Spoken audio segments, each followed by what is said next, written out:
Hi, I'm Martial Arts Master Bill Fitzpatrick, welcoming you to Lesson 7 of Master Small Business Course Number 2. As you've already learned, one of the best reasons for an Action Principles champion to choose entrepreneurship is independence. You're independent. You're your own boss. You call the shots. You win and lose by virtue of your own hard work and your own mistakes. So your business needs one leader, and you are that leader. So given this, why would you ever consider a partnership?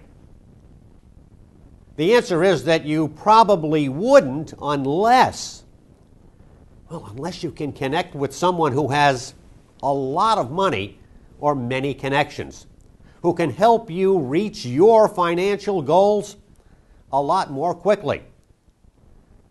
In seeking to resolve her real estate problems, Anna meets Sheila. Now, Sheila may be headstrong and bossy, but we know that Sheila has a lot of money and a lot of real estate connections. So Sheila is able to move Anna's career forward very quickly. You are a thinking person of action. So you are always looking for ways and for people who can advance your career. You want to put yourself among the leaders in your industry. You have to identify them and then network. You want to always be meeting new, successful people. Where do you find them? Well, you find them at your industry association meetings. You go to conventions. You join the Rotary, the Kiwanis, the Lions Club, the Knights of Columbus. You go to Chamber of Commerce meetings. And then when you make a few bucks, hey, where are the movers and shakers in your community? You join the country club. Rubbing shoulders, playing golf, hey, at the bar, having a beer with the right people. Through networking, you may find these partnership opportunities are quite common and can be quite lucrative. Now, Anna and Sheila find common ground. They find a way to work together. A general partnership consists of two or more parties where each of the parties individually assumes total liability for the other partners. Okay, sounds good on paper. But for a moment, I'd like to play the devil's advocate. I want you to be alert to the good, but aware of the bad. What can go wrong in a partnership? Well, let's say that you start a 50-50 partnership with your best friend, Alicia. In the beginning, okay, you're both in there enthusiastic, working very hard. Then Alicia's boyfriend, Marcus, loses his job, and Alicia thinks that it would be a good idea if you and her hire poor Marcus. But when Marcus comes on board, he starts to think that, well, he's the man, so he's running the place. Marcus starts doing his own thing, and as he does this, Alicia just giggles and smiles. Well, after a while, you start to protest, but your protests are in vain. Marcus and Alicia start acting like they have 2 votes against your 1 vote. Now, this new arrangement makes the working environment very uncomfortable for you. So when you have a meeting with Marcus and Alicia, they suggest that you quit the partnership. Now, this really gets back to working with friends and relatives. Working with friends and relatives could be a very good working relationship, or it could turn into complete disaster. Now, here's a general partnership which does work. Christine wants to be a florist. She does her research. And in her research, she meets Darlene, who owns and operates Discovery Flower Boutique. Christine is young. Darlene is much older. Darlene says that she'd like to, let's say, work for another 5 years until her husband is ready to retire.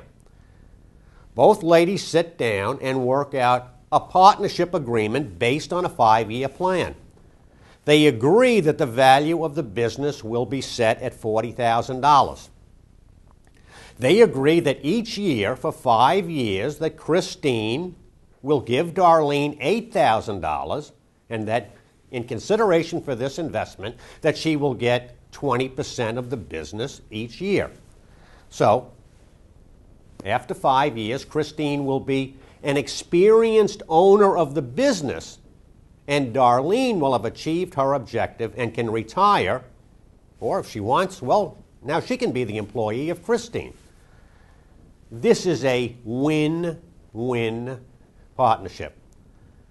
Remember, everything that you see, as you do your research, all the businesses that you see, all the property, eventually passes from old hands to young. Well, let's finish our Anna story. Anna has now been in business for 20 months, and she's being interviewed by the local newspaper. What's happening? Well, Anna has a poster business that is doing very, very well.